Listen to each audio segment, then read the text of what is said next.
Hey everyone. Yesterday I published a blog post about a tragedy of the low-level exploitation career, which is basically my thoughts on, well, can you find a job in low-level exploitation? Like you want to be an exploit dev, you want to be working on low-level exploitation because it's cool, because it is cool. It is like understandably cool. And you want to dedicate your whole career to it, right? Like can you find a job in that sector? And this is something I basically explained to a lot of people over the last couple of years. Like, we have a Discord, right? Like the link is down below there from time to time on that bar. And people just come and ask questions, right? And from time to time, I find myself explaining this exact issue. And the issue is that, yeah, there aren't that many jobs in low-level exploitation. Like low-level exploitation, as cool and as amazing and as awesome as it is not really something which is like really needed in the job market, which isn't fully true. There are some jobs. There are some jobs on the, let's say, more legit side, and there are some jobs also which are a little bit more in the gray area. So basically, I wanted to go through this blog post together. I know that not everyone has time to read the whole, I don't know how many pages I've written, but maybe you have time to listen to it. So yeah, let's go through the blog post. And if you have any questions, just leave them in the comments, either to the blog post or to this video, and I'll try to answer them to the best of my ability. So the blog post is basically in the series FAQ because, again, this is something I actually do get asked. Like, this is something I found myself explaining multiple times. So I decided to just write it down, and thanks to that, hopefully I can save a little bit of time and just send people this link. But also, this way I can keep updating this post and make sure that it's actually complete. And also that I don't actually, jump between opinions too frequently when explaining one thing. So I say one set of things to one person, another set to another person. Writing things down always helps you structure your knowledge and structure your thoughts on something. So I do hope that this blog is a little bit better than my typical Discord answers. So let's get to it. Question. I love low-level exploitation and exploit development. How can I make this my whole career? And the short answer, the TLDR here is to not bury the lead. The problem is that low-level exploitation is rarely needed in cybersecurity. Yeah, this might be surprising, but that's sadly true, and I'll get into the details in a second. And jobs where one works mostly on low-level exploitations are far and few between. Furthermore, these jobs are even more rare if one wants to stay away from the gray area of hacking and away from the black market. It's more common for low-level exploitation to be a small, occasional part of another role. And this is also was true, at least in my career. I always did some vulnerability research and low-level exploitation, but that was always a small piece, it was occasional from time to time. And I know that's there are roles, which we'll discuss, where there is it just focuses on low-level exploitation, but it's actually more common for it to be just a small chunk. Basically, you have your resident low-level exploitation expert in your company, and from time to time, you just find them and give them a task for a couple of hours. That's mostly how it is. So the disclaimer here is that the goal of this blog post isn't to discourage anyone from pursuing a career in low-level hacking. Nor do I think that this isn't an important area of cybersecurity. Rather than that, the goal is to give folks enough information to think things through and plan their approach instead of walking into this blindly. It's always better to have more information than less. So let's start with some background. So there are basically multiple paths to learn hacking. And over the years, this changed a bit. Sometimes you, currently, for example, you start with OSINT, right? Open source intelligence. Previously, you might have started with web application security, and even previously you might go with, I don't know, some reverse engineering or something, right? But sooner or later, you basically arrive at low-level security. Whichever path you walk, at one point you're hey, but these exploits with assembly, how do they actually work, right? So this commonly starts with a bit of reverse code engineering, the one on the binary level, assembly level, and this gets paired up with learning how to use a debugger, learning about the CPU architecture, and this at the end of the day leads down to the path to low-level vulnerability classes and eventually their successful exploitation. So while historically exploiting, like, I don't know, in the 90s, for example, exploiting a stack-based buffer overflow, it was pretty easy to learn, but it was pretty simple. But things got more and more complex over the years, and currently, the newest developments, like if you take the newest developments into account, all the mitigations and so on, that's really, really complicated. And this is due to the never-ending arms race between defensive and offensive sides. Like the results are the new mitigations and also methods to bypass them. Because like every time a new mitigation comes out, there is a method to bypass it. And also like sometimes mitigations are good enough, but then like the whole approach shifts. So yeah, currently low-level exploitation is really, really complex. So to continue the blog post, as such, low-level exploitation is currently one of the most technically complex and challenging areas of cybersecurity. And, well, given the pleasure one feels after successfully making a code execution exploit in a complicated and constrained scenario, it's immensely gratifying and fulfilling. And like anyone who played CTFs and solved like Pwn 500 challenge, yeah, you know what I'm talking about. So yeah, understandably a question like, how do I make this my job? This is my dream job. How do I make this my whole career? It's an obvious one. So let's look through the jobs in low-level exploitations, like jobs where you could actually do low-level exploitation, which is basically so amazing, right? So let's start by stating something obvious, which I still believe must be stated, even though we don't really like to hear it. Companies prefer to pay for things which they believe are useful and beneficial to the company. Meaning like, yeah, as much as I would like to get paid for doing hobby stuff or pay my folks which I'm employing for hobby stuff, yeah, this isn't really a winning business model, unfortunately. Unfortunately, I would really like to.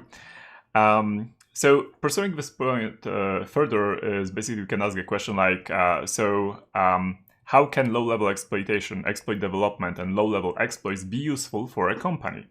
And let's go through these one by one. And I'm actually like grouping this into two categories. One is hacking into things, and the other is making exploits, but without hacking into things. So it's like I kind of separated. So let's start with hacking into things. So yeah, starting with the obvious, fully weaponized exploits, and weaponized is here in quotes. I know that not everyone really likes this term, but I find it useful to distinguish exploits between the ones which are like just proof of concept, launch a calculator or whatnot, right, and the ones which actually have like give you a shell or like even install some backdoors on the system immediately. So starting with the obvious, fully weaponized exploits used for their natural purpose is to hack into things. So who actually hacks into things? Well, we have a couple of groups in order from less to more ethically complex, like more, gray area, black area. So at the top we have pen testers and internal security teams, for example, red teams, but also application security team, infrastructure security teams, and so on. I basically bunch them up a little bit together. Then we have law enforcement and military. Law enforcement would be like, for example, police, I don't know, like some federal investigation bureaus and so on. Then we have intelligence and espionage agencies, and at the end we have cyber criminals, but I'm actually omitting this completely from this blog post because, well, this is about like making a legit career, right? And I guess it could be argued that a cyber criminal, like being a cyber criminal, isn't legit. So isn't a legit career, so let's not go there. So let's consider pen testers first. And we have to be honest here. In the great majority of pen tests, folks use off-the-shelf exploits, ideally integrated into Metasploit or readily available on ExploitDB. Usually you would have to make some changes anyway. There is just no time during a pen test to spend on making highly complex low-level exploits that operate in modern, heavily mitigated environments, which also commonly are in the prolonged exploit superposition. And the exploit superposition is basically the state of, well, it may or may not work. I don't know at this point, but we'll see, right? And this is pretty common. Like if you work on an exploit, like you have a vulnerability and then you start working on an exploit, exploitation paths are currently really, really tricky. And it might be that until like you reach the last step and actually get a shell and get this consistently, you just don't know if it's exploitable at all. Because there might be like some just weird quirk at the end, like a really weird like one single thing, which just like messes up everything. And after like 2 weeks, you're like, yeah, sorry, I cannot exploit this, right? So yeah, this basically like means that yeah, like exploits can take time to develop, like even a week or more, and also they do require a lot of skill and obscure knowledge. Meaning like you cannot like as a web developer, you won't be, or rather web application specialist, for example, or a applied cryptography specialist, you likely won't be successful in making low-level exploits from scratch for like vulnerabilities in a mitigated, heavily mitigated environment. There are like a lot of techniques, there are like a lot of tricks, a lot of things you need to know about. And yeah, at the end of the day, you could make it, right? But the thing here is like you couldn't make it in a short time. This is what I'm arguing here about the obscure knowledge. So unless this truly was the goal of a pen test, which is not likely, no reasonable pen testing client would like to pay for this, given that the alternative cost is not spending the same time on reviewing other parts of the infrastructure. And also, the risk is that, like, an actual attacker wouldn't probably go that route. Like, will an attacker, a real attacker, actually go into, this, like, O-day-ish exploitation where they need to have a lot of knowledge about the systems, libraries, and so on? Or rather than that, what I'm suggesting in the blog post, will they just, like, realistically try to fish the C-level executive, which probably is what they are going to do, right? So the thing is, like, if you spend a lot of time and resources on like trying to write this exploit, you're perhaps neglecting other areas. And usually penetration tests are pretty time constrained, right? Like, for example, you have 1 week, 2 weeks, 5 weeks to work on a given target. And well, if you spend 2 weeks or 3 weeks on trying to write an exploit, that means you probably didn't review like most of the infrastructure you were supposed to. So yeah, just I guess like a tip here would be that if you already reviewed everything, you can always ask the client like, hey, like I don't think this is likely, but for an attacker to use this avenue, but like can I just like go into this in more details and see if this is an actual path of like exploitation path, basically. But wait, you might say, who is actually making this Metasploit and ExploitDB off-the-shelf exploits then? Which is a good question. But a better one is, when are folks making these exploits? And the common answer is in their spare time, like not during work hours. Also, it's pretty common for these integrated exploits to actually be the result of original vulnerability researchers' proof of concept exploits being adapted, integrated, or otherwise weaponized. So you basically, when a vulnerability is reported and then it's like actually published, the report is actually published, then you get, a proof of concept exploit, right? And a proof of concept exploit falls, I would say, into two categories. It either, launches calculator if this is a remote code execution, or it like is just a triggering exploit which just like crashes the application. Either way, you can take that and like try to finish the exploitation path and like make it actually, I don't know, launch a remote shell or even like prepare it to deploy some backdoors, some rootkits, whatever. So yeah, admittedly, this kind of adaptation is something that might be done during a pen test because it's faster than developing everything from scratch. But it also takes out the most fun part of the process, like actually reaching from, you found a vulnerability and you can trigger it, to having, like, being able to execute any code, any assembly code, any bytecode, or even a command, right? This is the fun part. This is what takes most time and which is most complex. There might be some issues later down the line, but this is usually the hardest part. After, of course, you find the vulnerability, which is the prerequisite here. Okay, where were we?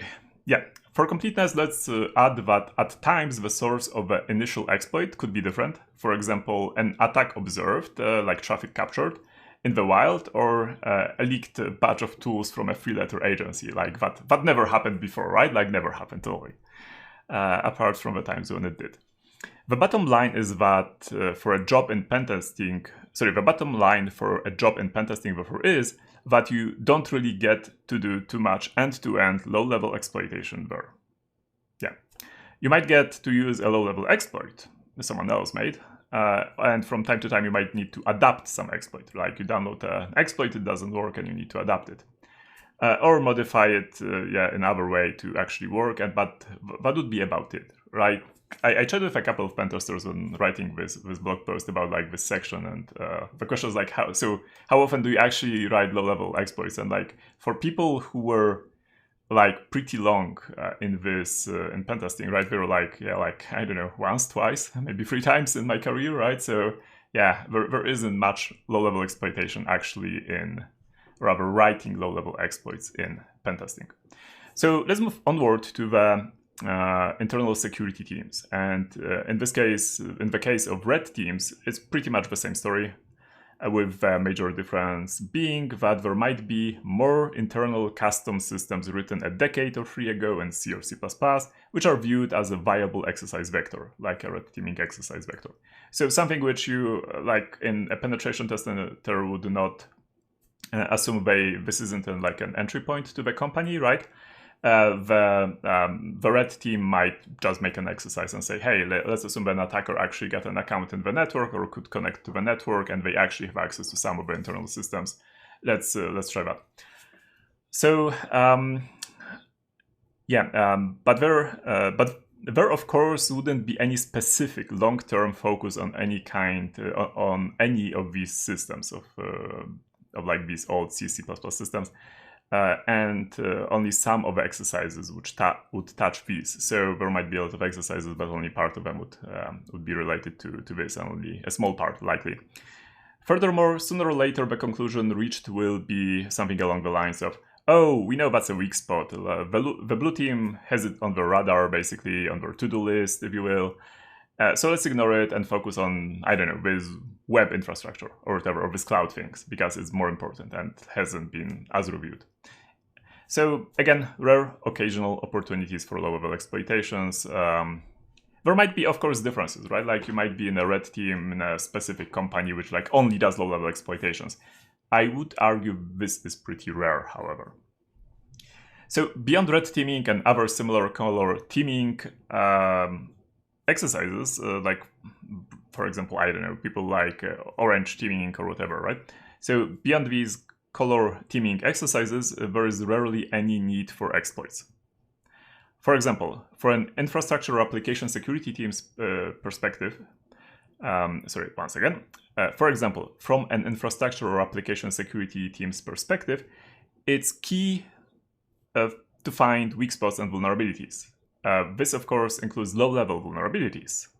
You might say, aha, yeah, we have low-level vulnerabilities, that's amazing.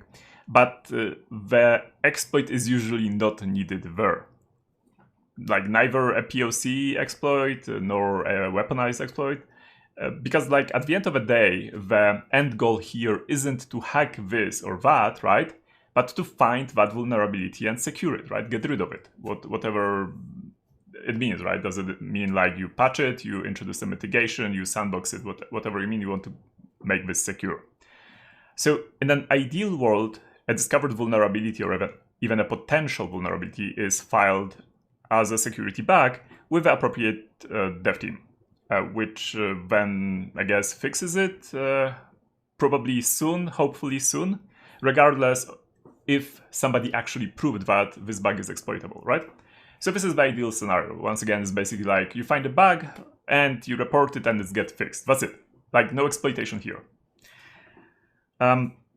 So there is just no need for a highly skilled person to spend a week on proving exploitation if a fix is a one-liner done, tested, and deployed in an hour of active work time, which commonly is the case, right? Like sometimes these are easy fixes, like for a vulnerability which exploitation could take a week or two.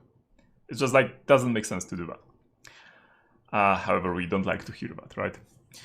This, of course, points to the 2 cases where making an exploit might actually come into play. yeah, there are some cases.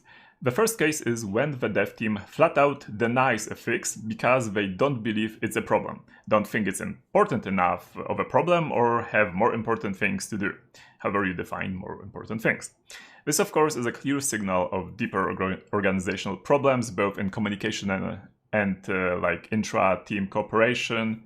So yeah, and negotiation, for example, yes, like soft skills are important in tech, and even more so if you're in the IT security team. Like literally, like read a negotiation book, and you will be way more successful in the security team. That's how it works. Regardless, at times the decision might just be to prove the problem exists by proving exploitation. So we get to work on an exploit, and therefore showcasing what potentially could happen if the problem is not addressed. I think it's fair to say that most people who are a decade or two in this area of security have or know of a story like this. Yeah, I might have or know of a story like that as well. These, however, are pretty rare occurrences, and rarely more than one demonstration is ever needed. Which is because, like, if you do this once, and the dev team is like, oh, you actually got a shell that server, yeah, that's bad. Yeah, okay, sorry, we are fixing it now. You will not have to have this discussion again, because the dev team will just remember that, yeah, like, they proved it last time, they probably know what they are talking about. It's like you get some credibility, and that's it. That was like the one time in that team where you actually got to work on an exploit. Not great from this perspective. But it's, of course, but like good outcome from an organizational security perspective. And the second case is when the root cause of a vulnerability is buried deep into the whole architecture, and changing the offending design would be both costly and time-consuming. A great example of this are Spectre and Meltdown vulnerabilities in the x86 CPUs. Like, yeah, like fixing that was like, I'm not sure if it's fully fixed even in the modern CPU variants, right? Or for example, the row hammer DRAM problem, where you could like leak you could actually change bits in the RAM by just like running some funky JavaScript. Which is absolutely amazing. If you don't know about like Rowhammer, absolutely read it. This is one of my favorite vulnerabilities or design flaws ever, because this is where like web application security JavaScript thing meets physics, like actual hardware and physics, and that's amazing. Anyway, in such a case, actually having a few people spend a few weeks on figuring out if exploitation is even possible and how to do it is actually the cheaper option. Like, yeah, like if like, you know, fixing an issue, it will take $30 million, right? You want to have these people spend, I don't know, like $10,000 worth of their time into, or of company time, or 20,000 even, or whatever, like 100,000 be it, right? You want to spend this money before you jump into spending $30 million. It just like makes sense, right? Like it's common sense. Yeah, these situations, however, are rare and limited to companies which actually work a lot with low-level products, maybe Microsoft, Intel, AMD, and a few others. And at times, specialized vulnerability researchers are contacted to do this work instead, but yeah, we'll get to vulnerability researchers and vulnerability research a little bit later. So again, yes, there is some low-level exploitation here, but it's rare. There's hardly enough of it to make like a full career out of it, which would be focusing only on low-level exploitation. Next on the list was law enforcement, and the short answer which I gave in the post is that like nobody is making exploits here, they just buy products which might have exploits embedded in them.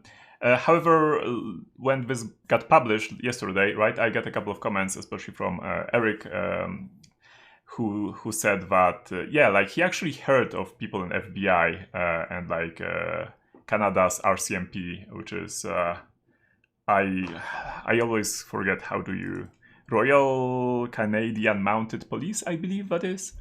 Anyway, so he says that like he knows of some people who actually created exploits while working in these institutions. So yeah, apparently there is some options here in some countries, but yeah, I don't think this is something which has a lot of job openings, honestly, and a lot of actual. Actually, I don't think you get to make that many low-level exploits. I'm pretty sure there are like more web exploits and whatnot than actually working on low-level stuff. Yeah. So law enforcement, according to my blog post, does buy certain solutions which under the hood use exploits, for example, to hack into a suspect's smartphone, which, Pegasus and like unlocking iPhones. I guess you read that all in the press during the last decade.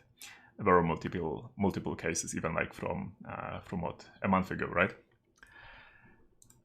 So the situation in the military is probably a mix of. I was never in the military, okay? So this is like pure speculation here. From what I know, from what I've heard, is that the situation in militaries will be a mix of pentesting and the law enforcement approach, with the added twist that if your country is in an active conflict, you will be treated as a combatant. Well, if you're in the military, that's obvious, with all the dangers which come to that. So yeah, you might be able to work a little bit more on the exploits, but for the traded benefit of maybe you will get a bomb dropped on you due to kinetic response, right?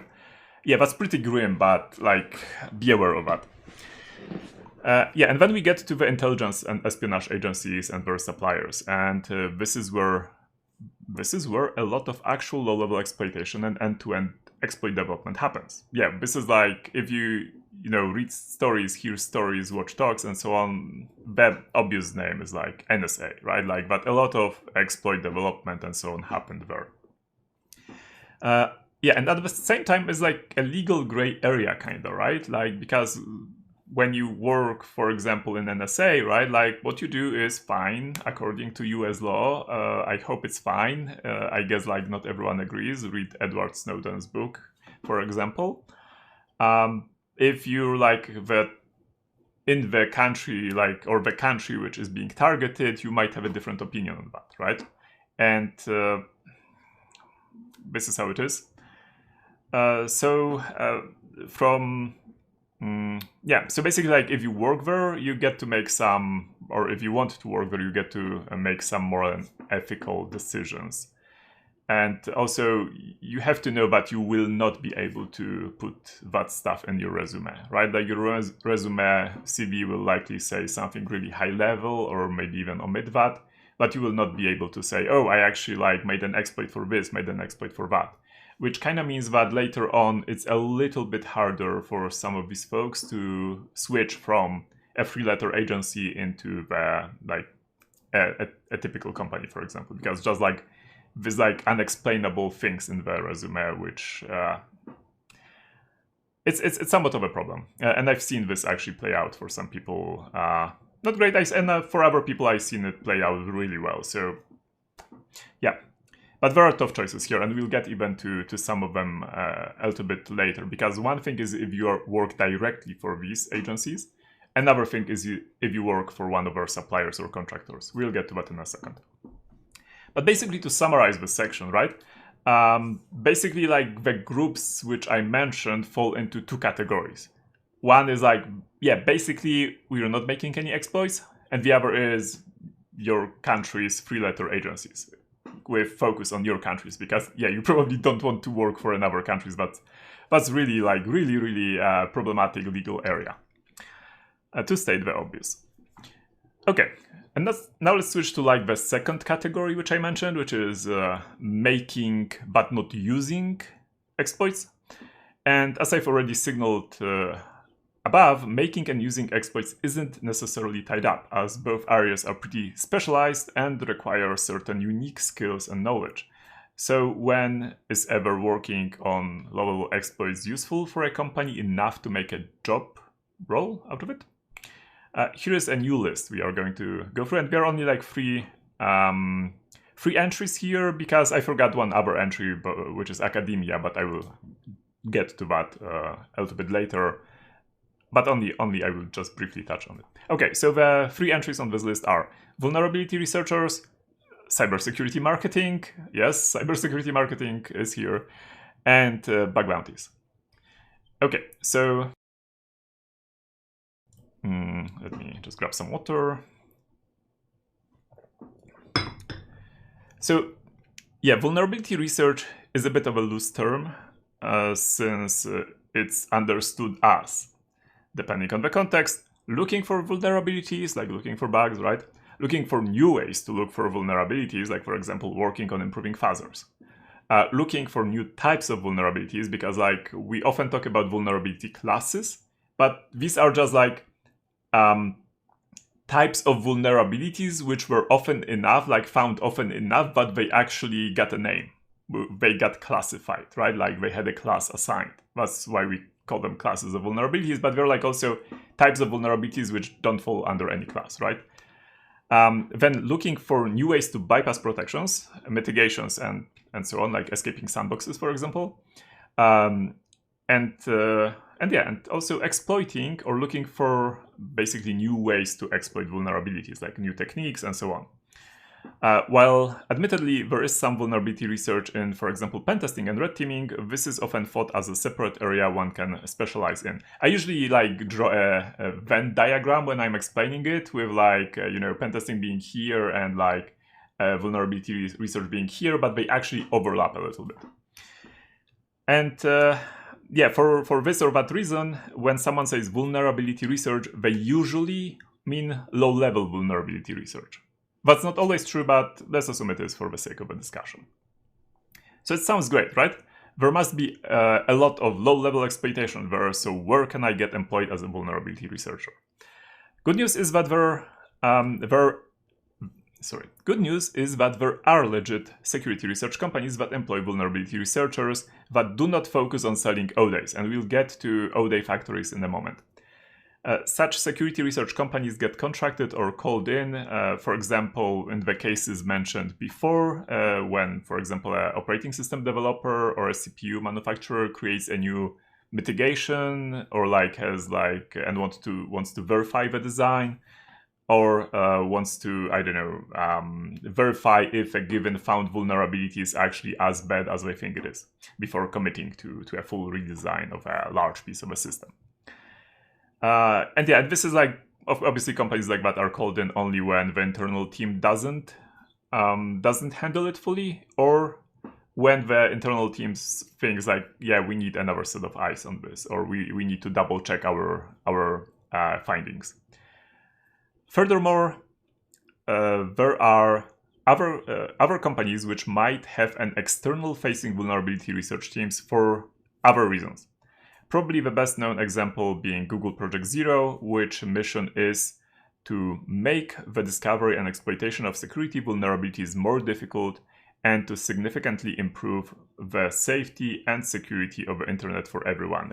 This is a quote, by the way, from the original mission published by Project Zero in 2014.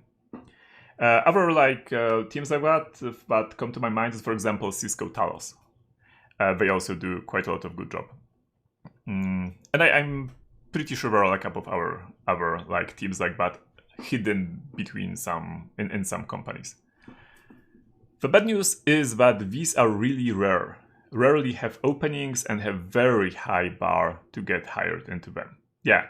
For example, for Project Zero, you have to have like a really well documented record, including presenting on high-level conferences, your research, published papers, a lot of CVs, and so on. This isn't like an entry-level job by any means. Since the example above talks about external-facing research teams, there must also exist internal-facing vulnerability research teams, right? So since we have external ones, we also should have internal ones. And yeah, correct. These are more restricted in terms of targets one can choose. For example, in a web-first company, there might not be any low-level internal targets to choose from, or they might be rare and quickly swiped by other interested folks. And this is something I've actually seen, is that you have a team, a security team, which is pretty amazing, all-rounders, like people who can do anything, generalists basically, right? And they're working normally on web stuff, on some backend stuff, right? And then a topic which is a low-level security topic basically appears, and everyone is like, yeah, I want it, because deep down I actually love low-level exploitation. This is what I would prefer to do. So these kind of topics get swiped really quickly in my experience. which kind of means that, yeah, there probably won't be enough topics to make everyone work on them in like regularly, right? It must also be added that in some companies there might be some roles where vulnerability research is a small part of a larger role. For example, if a company implements specialized compilers or works on an operating system, and I don't mean only like Microsoft here, right? Like, or like Red Hat or whatnot, or Apple, right? I also mean like for like small embedded operating systems, which are like for this or that small embedded platform or used in, for example, the like industrial settings. Anyway, so yeah, if you're working on an operating system like that and you want to introduce mitigations, both in terms of like, well, developing it and then testing it, you probably need somebody who can play with those things, right? Especially it's basically in low-level exploitation. Because what's a better way to test a mitigation than to attempt to write an exploit which bypasses it? Yeah, there we have it. So this exists. These are probably a little bit rare, but yeah, this exists. Okay, so vulnerability research might also be a perk attached to another security role. For example, cyber security companies which offer various security services or security products might welcome some time spent on finding vulnerabilities and writing POC exploits. Successful research gives the company a chance to get its name out there, demonstrate technical prowess, and do some good at the same time. Like always getting a vulnerability fix is a good thing, right? Like even if we complain about the logos and whatnot, right? Like of a vulnerability, the fact that it's fixed is a good thing. So yeah, this is why cybersecurity marketing is on the list above. You might do some low-level exploitation because of marketing, which is, yeah, like, it's fair, I would say. Yeah, and admittedly, a consequence of this is the controversial topic of named vulnerabilities with logos, but yeah, let's not go there in this video. Okay, moving on. And then again, we get into the gray area of three-letter agencies, or rather their suppliers and contractors. And by contractors here, I don't mean even individual people. I mean like, companies contracted by three-letter agencies. Probably the biggest job market for low-level exploitations lies in the zero-day industry and exploit factories that sell their work to, well, of course, only sanctioned allied governments and entities. If you follow history of hacking, that's not always the case. What must be said is that there is little transparency and little control for an exploit offer over what said exploit is later used for and by whom. This, of course, leads to some complex questions, both from the legal standpoint and ethical standpoint. And there can be times where one later would learn that their exploit has been used by a drug cartel or this or that government to hound down some journalists. If this sounds grim, that's the intention. These are tough questions and one should be aware of them, especially if the person wants to consider this kind of role. Yeah, if you read some reports and like some books about this can get really grim. Like, for example, there were cases where folks were promised that, never your work will be used to target people from your country. For example, Americans, if this was an American person, right? And then later they just find out that, yeah, that's not true, that wasn't true. Same considerations apply to indirect suppliers, for example, freelancers. Folks working on 0 days as freelancers and selling them to brokers or the highest bidder on the black market. There's the same amount of transparency and control of how the exploit is used in this case, that is to say, none at all. And it's also something one will think about 10 times about putting in the resume, as it might attract legal trouble. So about making exploits and exploiting vulnerabilities is like, by itself, it's usually, depending on the country, but it's usually okay. Talk with your lawyer, of course, if you want to know more. about how this looks like in like your country, your jurisdiction. But if later on one finds out that, hey, your ODA, right, like exploit was used in some malware which like hacked every bank in the world, yeah, you might have to answer some tough questions. So keep that in mind. Okay, last on my list are bug bounties, and I've included them since there are folks who actually made it their whole career. It has to be noted that the great majority of bug bounties are pretty high on the abstraction stack. For example, they deal with web, okay, web applications, web security. But at the same time, low-level vulnerabilities with exploits have at times pretty high rewards.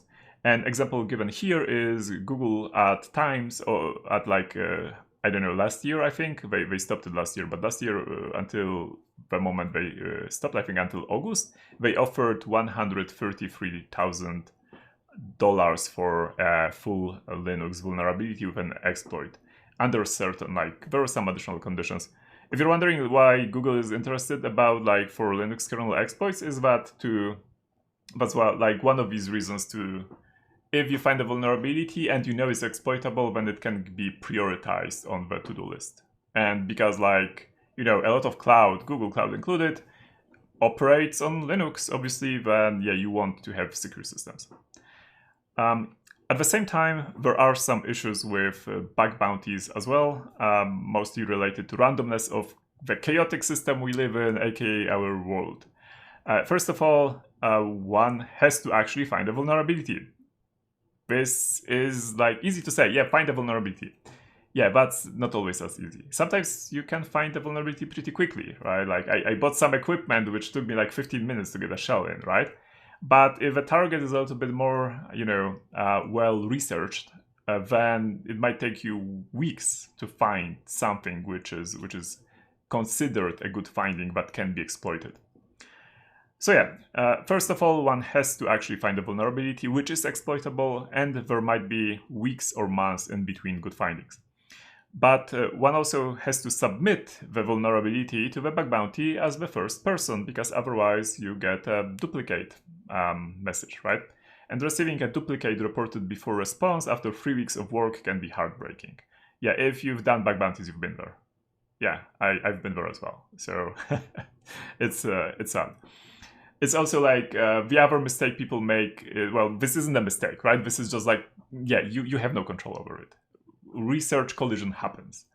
The other thing which you can shoot yourself in the foot, which is something that I guess everyone does when learning vulnerability research and like, or doing vulnerability research, is like while you were researching the target, a new version came out, and yeah, it came out 2 weeks ago, but you never like, you decided like, yeah, I'm not going to look at it, I'm just going to continue with the old version, and you find something, you exploit it, and it's already fixed in the new version. Yeah, been there, done that. That's also heartbreaking, by the way. So while this is an option, it's not smooth sailing by any means. This is about bug bounties again. And an update, which I've added today. I totally missed academia in my considerations. Please see Aurelian Francillion's comment below this post, which we will get to comments in a moment. I totally apologize for mispronouncing the name. Summary. Yeah, we're at the end. Summary. The whole cybersecurity job market is huge, and it seems to be still growing. That's my impression, at least. However, low-level exploitation is very, very small. It's a very, very small niche in the whole industry. It's cool and awesome, but sadly rarely required. While jobs focusing fully on low-level exploitations do exist, there are very few of them, and even fewer if one doesn't want to answer hard ethical and legal, at times, questions. Furthermore, due to the scarcity of jobs in this segment, the hiring bar is pretty high. It's a bit easier to find a job where low-level exploitation is a small part of the role. There one gets to work on low-level stuff from time to time, even if not as often as one would like. And then we have the whole bug bounty thing, which is where high skill requirements meet the lottery. Furthermore, the reason there are so many exploits readily available is mostly hobbyists working on this in their spare time. And it's a similar story with a good chunk of vulnerability or more generally security research, which is done after hour pro bono by hackers and open source enthusiasts.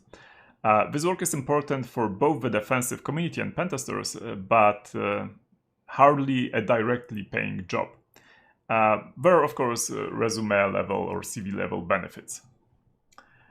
So, should you pursue your dream of being a full-time low-level vulnerability researcher and exploit developer?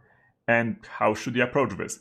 Well, these are the questions for you to answer yourself, but I do hope you're a bit more equipped with knowledge to make that choice after listening or reading the blog post on your own.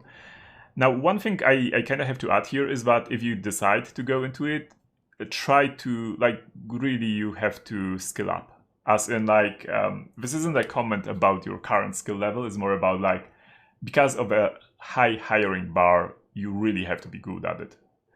So yeah, there we go. Now let's look through the comments. There are just a couple of them. And I guess one comment mentioned is about academia from Aurelian. And Aurelian says, nice post, this makes a lot of sense. There are also jobs in academia, PhD student, postdoc or faculty, where the focus is more on discovering new techniques and publishing papers about this. This can involve a lot of low-level and to develop exploits. And there is some really cool research from academia as well, and some really cool research papers.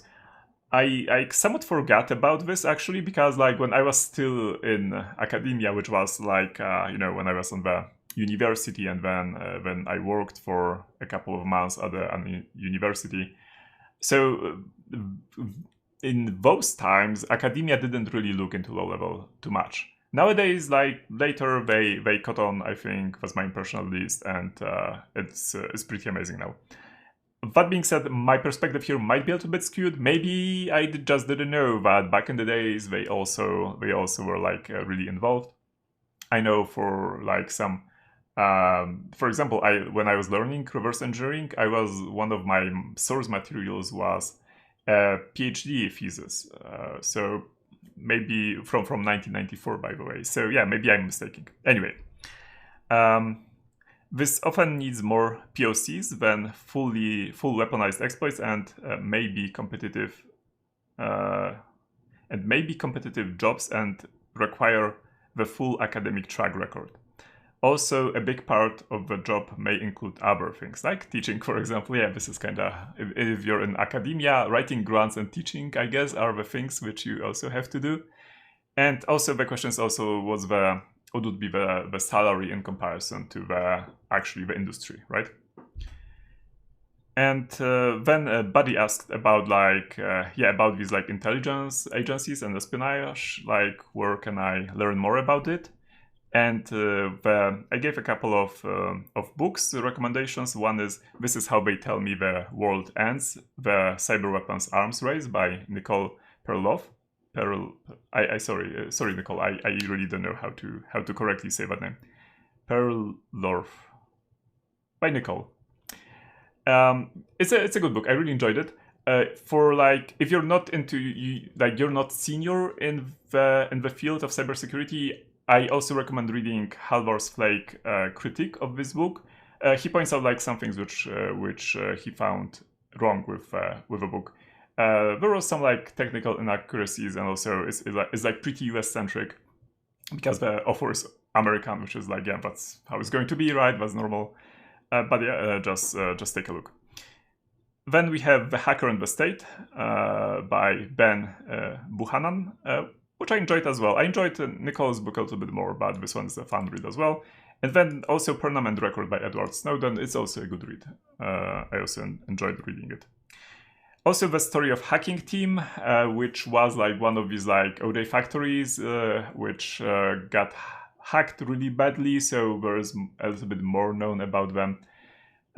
It's pretty interesting, and the story of the Pegasus software, I believe that's the NSO group, is also these are really interesting case studies. And Merv Sahin also added, indeed, academia is a valid career. However, the salary expectations has to be much lower compared to the industry for several years. And the person needs to be willing to relocate a few times until landing a tenured position. yeah, thank you for commenting. And yeah, again, folks, if you'd have any other comments, just leave them under the video or under the blog post. The blog post, you can find it on my blog, which is gunveil.coldwin.pl. This is the newest blog post, so you'll be able to find it, but I will also leave the link in the comment description below. Perfect. So that's it for today, for this short recording, well, which is almost an hour. I hope you enjoyed it. I hope you watched it on like 1.5x, because otherwise it took you almost an hour to watch it. Anyway, I hope it helped somebody. So yeah, best of luck, folks, and have a great evening.